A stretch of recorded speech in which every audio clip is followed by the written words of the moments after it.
Chapter 2 of Jojolands has finally dropped. Right off the bat, you can see here there's this awesome cover art of Jojo standing in front of some palm trees.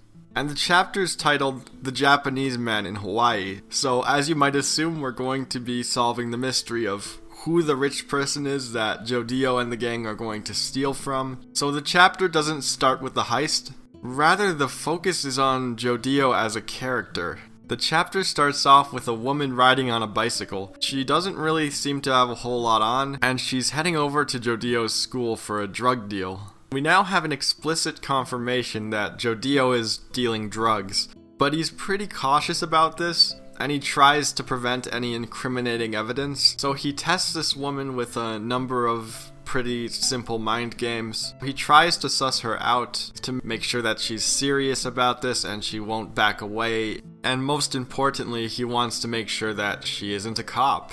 So this woman then tells Jojo that cops are not allowed to use evidence that contains lies. So if they lie about not being a cop, then their evidence is invalid and they will have to throw it away. So Jojo goes through with the deal, but it turns out, surprise, she actually is a cop, and she pulls out a gun. And this is supposed to be kind of like a joke that, in spite of wearing very minimal clothing, this woman has this gun concealed. So she pulls out her entire squad, and Jojo's busted. The police are all on him. They have evidence. He's going to jail. But in traditional Jojo fashion, of course that's not gonna work. This guy has a stand. So it seems that November Rain can kind of be selective on what it attacks, so it can make some raindrops heavy or impactful or whatever it does, and others not. So with the evidence destroyed, Jojo successfully gets away. And it's also worth noting that the really mean cop who did some questionable things to Jojo's brother is back in this chapter, and he's still a jerk and he's still a creep. And this leads Jojo to say, I should have killed you guys while I had the chance. And I have to say, I find this kind of confusing. I don't know if we're supposed to be sympathizing with Jojo here, with his mean attitude and illegal behaviors, or if we're supposed to be sympathizing with the cops here who are doing their job, but a couple of them are really rotten, right? So who's supposed to be the good guy here? I'm not sure if Araki wants us to side with either one of them yet. If we're supposed to take this as Jojo being flawed, or if we're supposed to take this as Jojo being the good guy. This just doesn't seem normal for Araki. Usually Araki writes characters to be role models of sorts, even if they do kind of have a rough start, like Jotaro when he was initially in prison, but then we find out he let himself be in prison so that he couldn't hurt anyone. Or Giorno, who does stealing and whatnot, but we almost immediately learn that he has selfless motives. But here we have a character who just seems to be doing rotten things. And I think that Araki kind of addresses this because it goes on to say that Jojo has antisocial personality disorder. And it says that he is unable to control his actions and he has a lack of remorse or guilt. Also, frequently breaking the law is a very common trait of antisocial people. So this is a pretty honest depiction of what antisocial personality disorder can do to a person. Obviously, not everyone with antisocial personality disorder is going to attack people, but this at least gives us an understanding that this guy does have problems and he's not meant to be fully sympathetic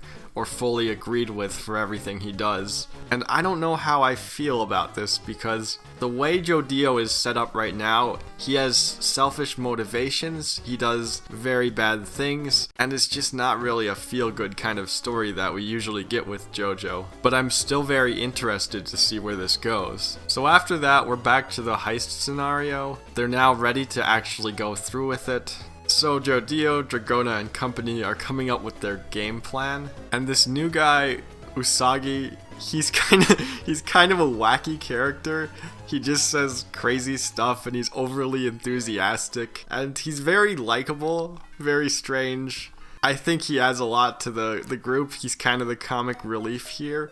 And they all kind of point out these characteristics, and they're like, this guy's definitely on drugs, right? But we don't actually know if that's the case. I think he might just actually be that kind of a dude. So as with most criminals, the gang is kind of observing the behavior and the schedule of the people who live at the mansion so that they can pick an optimal time to rob it. And they have this kind of concrete plan where they want to get in and out within 15 minutes. So they begin to use Usagi's stand, and this stand is as bizarre as the user. It has some really strange, esoteric rules. For instance, someone else has to ask for a favor from this guy for it to activate. He can't activate it on his own. So they say, I want a camera. And this guy activates his stand goes over and he grabs the camera. But instead of taking the camera, what it does is it duplicates the camera. And this duplicate of the camera captures slightly altered footage, so it supposedly would invalidate the incriminating footage of them breaking into the building if there was footage of other people breaking into the building at the exact same time. Because you can't use evidence in court that just doesn't make sense, right? And I'll be honest, I find that kind of dumb, but at least it's creative, and it's very entertaining to read them think of such outrageous plans. And the chapter ends with a bit of a surprise. We might have thought that the rich person would have been Josuke or maybe even Joseph, but no, actually the Japanese man is Rohan. And Rohan in part 9, he doesn't really look like an AU counterpart the way they're usually drawn. Generally, the alternate universe counterparts look a little bit different, but this guy just straight up looks like Rohan. I doubt that he's actually the same Rohan, but it's pretty clear that Araki loves to draw this guy if he wants to make him look exactly the same way.